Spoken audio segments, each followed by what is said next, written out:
భూ వివాదాలపై వచ్చిన లక్షల ఫిర్యాదులను పరిష్కరించేందుకే భూభారతి చట్టాన్ని తీసుకొచ్చామన్నారు మంత్రి పొన్నం ప్రభాకర్.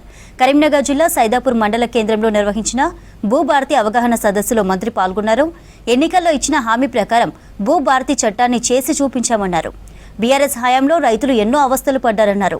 రైతులకు ఎలాంటి ఇబ్బందులు తలెత్తకుండా ఉండేలా రాష్ట్ర సర్కార్ చర్యలు తీసుకుంటోందన్నారు మంత్రి పొన్నం. చాలా ప్రభుత్వ ఆస్తులు ప్రజా అవసరాలకు వినియోగించాల్సినవి. రేపు ఊర్లలో కనీసం ఈ ప్రభుత్వ ఆస్తులు ఇట్లనే అమ్ముకుంటూ పోతే, కబ్జాలకు గురైతే రేపు భవిష్యత్తులో ప్రజా అవసరాలకు ఏమి దొరకాయి. అందుకే నేను ఇక్కడ వచ్చిన అందరు మిత్రులను కోరుతా ఉన్నా, ప్రభుత్వ భూమి ప్రభుత్వ అవసరాలకు మాత్రమే ఉపయోగపడాలి.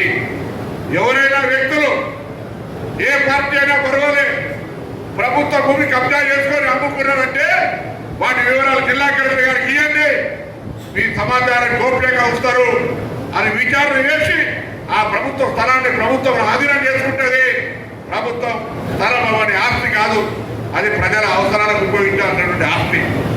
దేవాలయ భూమి కావచ్చు, లేకపోతే శిఖర్ భూమి కావచ్చు, లేకపోతే ఇంకా ఇతరత్ర భూములకు ఉన్నటువంటి అనేక రకాలు ప్రభుత్వానికి సంబంధించినటువంటి భూములు ఎవరి చేతుల్లో ఉంటే వాటిని అమ్ముకొని చేతులు మారినప్పటికీ దయచేసి ప్రభుత్వ అధికారుల దృష్టికి చేయండి.